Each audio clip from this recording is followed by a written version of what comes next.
आच्छा एन्टारटेनमेन्ट फेमिलिफोर गिबि गिबियावनो गोसो गैयाबाबो स्ट्राइक बरायहरनाय जाहैबाय दामना थामलिखौ नायनानै नुखाबाय आरो ना स' दायो माने आंनि गुरु जायनाखि गोदोनिफ्रायनो सापर्ट खालामबोबाय थानाय आरो ना आंखौहाय फोरोंबोबाय थानाय स' दिनै बियो माने फुथिमारियावहाय दखान गोदान खुलिबाय आरो ना दा अपेनिंनि थाखाय माने बिसिनाव दंफैयो आरो ना आं दायो ओमफ्राय रिबन हास'हैनोसै आरो ना जों दा बिमाजों आंजोंहाय रिबनखौ हास'दलाबलाबायदों फैजोबनाय आरो ना थ' खावलायहरनायलाय जों फैबाय आरो ना बिमाजों आंजोंहाय ओमफ्राय सनालिया भिडिअखौ मोजां मोनोबा लाइक खालाम फन खालाम शेयार खालाम गोसो गारि गावसोबना हो आरो ना सोलो ओमफ्राय नों मम' बानायनायखौ नायना माय गुरु इस मम' बानायिं मानो होनदों चिकेननि बोरमाथ' नों जाखाया नङा नैबे मिरामिस आच्छा अमानि ओमफ्राय दाउनिबो मोनगोन नामा सुबा दाउनि जागोन ओमफ्राय माबायाव मम' अमानि आरो ना सु नायनाया सासे नायदो अब जालाय गोथांखौनो जालाय हो थाफैदो ना मम' रानग्रा औ मानसिया बेसेबां होनो फैदो नों रोङालै मम' बानायनो थैस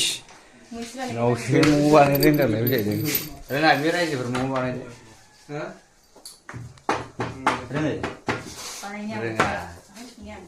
इसु दुगा जाबावनोसै बे गालायनाय बोरैबा जायगाफ्रा एकदम खुसियानो जोब नङा बिमा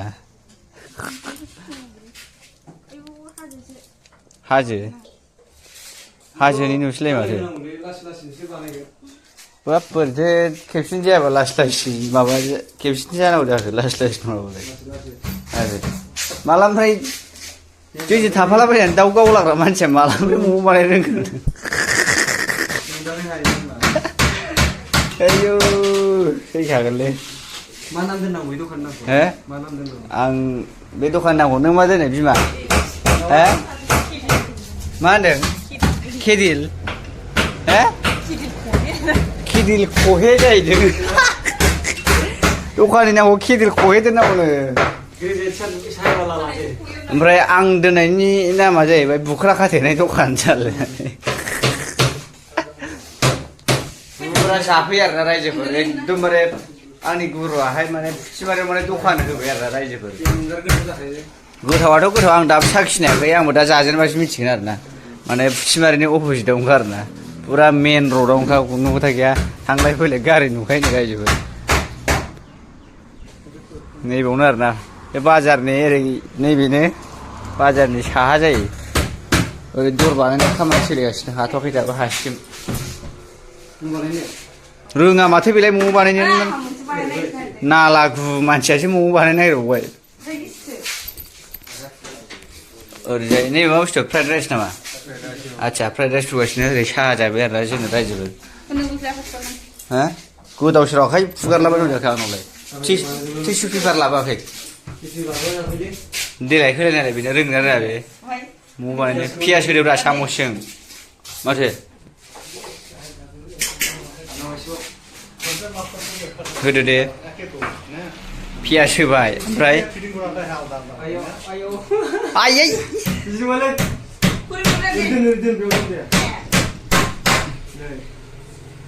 बेनो जाबाय दोनबाव दोनदो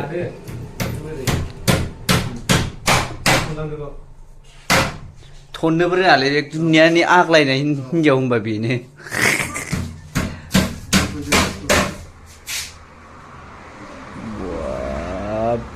फारसेल' थननांगौ आरो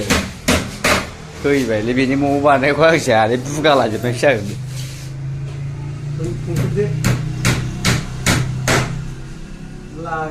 लागाय ओरै दोनलाय नैबाव नोंनि मम' बानायनानै नायनि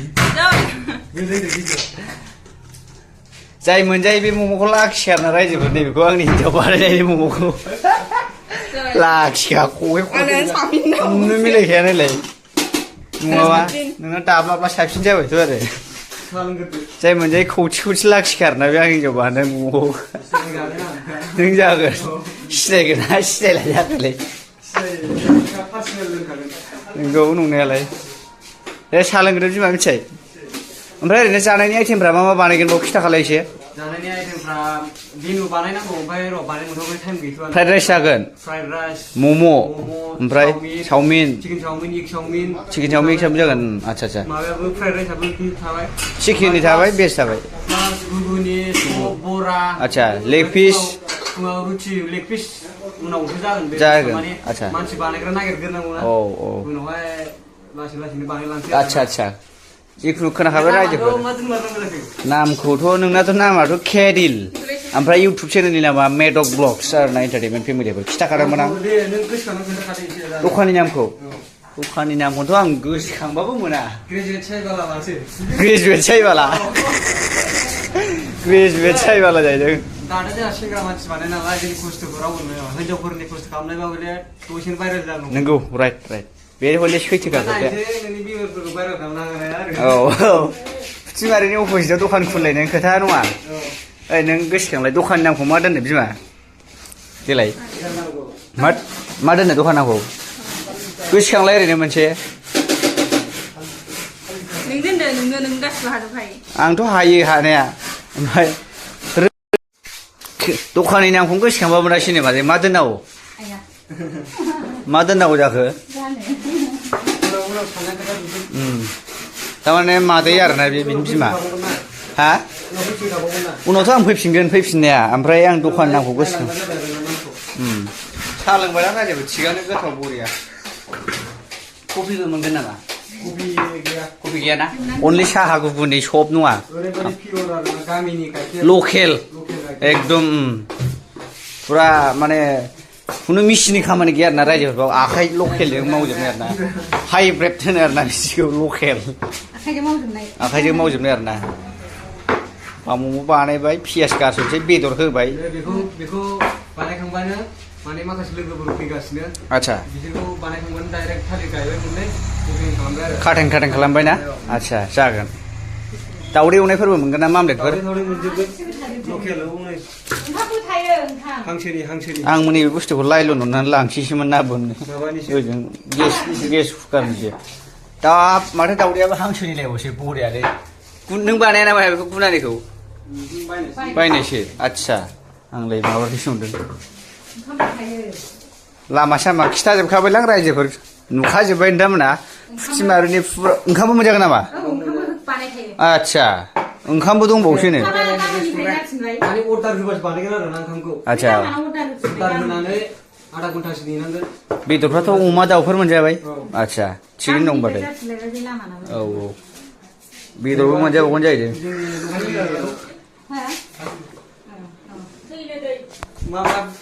आंनो जालांगोन खुनु खोथा गैया मालाबा ओंखाम उखैबा ओंखाम बानायनानै दोनलायनांगौ होननानै नङा बिमा सानैजों मालाबा ओरै थांबा जालांलाय जायोना इसु जाखुमा फैगोन जाहैदों फोथायो नोङो मानसियानो गोलोमलाजोब्बाय मेजेम बरहा नालाय नैबे आंनि हिन्जाव बानायनाय मम'खौ जाय मोनजायो गोग्गो लाखिखा बेहा बिराद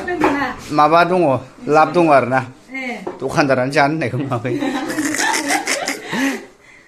मोजां जागोनब्रा नङा दखान नामा जानोबा जा जायाबा था होननानै जानोबा जा जायाबा था गोसो नोंसिनि जालानांगौ दखाननि नामा लिरनाया औ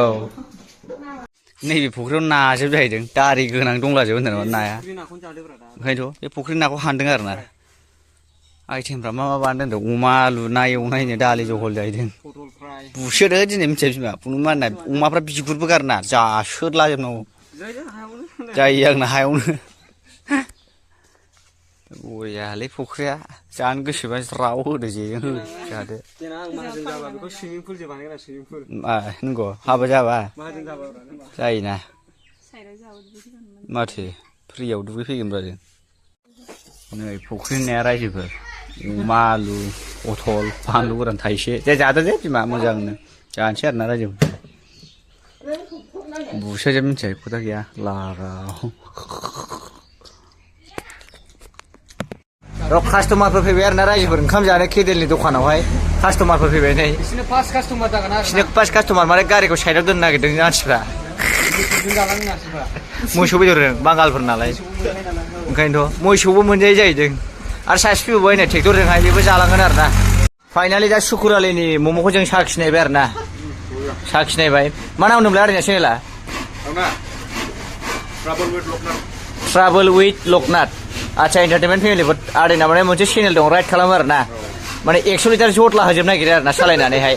ट्राभेल विथ लकनाथ सार्च खालामनानै एन्टारटेनमेन्ट फेमिलिफ्रा स्पिक क्लिप खालामनानै थाबैनो 1K खालामना हरबानो जाबाय आरो ना जाहाथे आदैया नोंसिनि थाखाय गोदान गोदान भिडिअ एकदमबारे जायगा जायगा थांनानै देखायनो हायो ओंखायनो आदैखौ कमेन्ट खालामहर मटिभेसन खालामहर एन्टारटेनमेन्टनिफ्राय जेरैखि जाया कमेन्ट थानांगौ आरो ना ट्राभेल विथ लकनाथ खोनाबाय दा रायजोफोर साबसक्राइब खालामना हरबानो जाबाय आरो ना थ' दायो जों माने मम'खौ साखिनोसै आरो ना टेस्ट ड्राइभ थिग दं गाज्रि नङा हाब मिलौलायो आरो ना रायजोफोर ओमफ्राय दा आं बिमाखौ हासिमला लायनो थिनदों आरो ना दहाय जानाया दाबो हजम जायाखै लाबोद' बिमा हासिमलाया केदेलजोंथ' बिदि हिनजाव मोनगोन ना जाखो आं बिराद गिबायसो ओरैनो नोंखौ रावबो हिनजाव गोसोखाया मानसिखाय हिनजाबजों जानुवारि आं होलांनो हाया फाग्ला आंनो खुनुरुखुमसो मोननाय दखान होग्रानि बियो जेबो खामानि गैया आग्लायनाय गयफ्रा गेसावजोब मिथियो रायजोफोर फाथैफ्रा जिफोर जोबखानाय मिथिया सुकुरालिसो नालाय नैबाव होफैबावदो नों होदोब्रा बेखौहाय फाग्ला आंनि हिनजावखौसो बिसि मोनखोनामाखै बिलाय गावजों खाथि खाथि थाफोर होनायखाय जाय हिनजावा बेखौ गाव माबा जाय बिखुनजोखौ बिजा मादै मोनगोन आइखोन लाख लाख लाखिनानै साननानै लानासो राखा सावनानै थुदो दे गंनै खोमसिया थाथोंसै औ मिथिखाबाय सोर गाज्रि मोनलाबायोब्रा गावबागाव मावनानै जानायखौलाय सावनाया मोनसेजों जायो आगर बाथि ओरै मोननै होबानो जायो सामफ्रामबो सेलाय बेलाय थिखा फिसाखौनो बेसे जालु बेसे लोंलु आरो मा बिलाय लाचाव मानसिनि जादाव गोलैखायालै सोरखौलाय सिन्देल गाना फुजा बेलाय नुखायो खुनु बिसासनि मानसि नालाय मानसिखौ सिन्देल गाननानैसो फुजा जाबायलै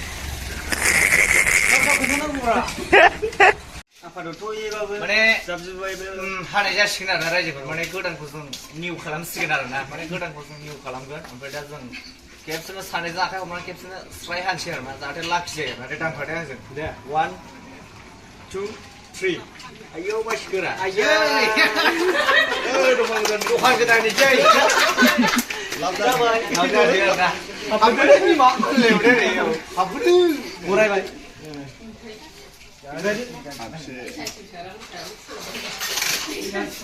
थ' आलासि बिथांमोन जानाय लोंनायनि एसे एरेन्जमेन्ट खालामदों जिरायफैदो सिङावहाय नङा बाबा केरिल खुनुरुखुमबाबो जाबजुबैबाबो आरो ना ओमफ्राय माबायाव मा होनो बैसो खरमायाव प्रसादखौ जाहोफिनसै लासैनो फेदेर नाजागोनब्रा जों दखानखौ दालाय बहा दा माने जानाय लोंनायनि एरेन्जमेन्ट खालामदों ना आलासि बिथांमोनखौ एसे जिरायनो फैदो आलासिमोन जिरायफैदो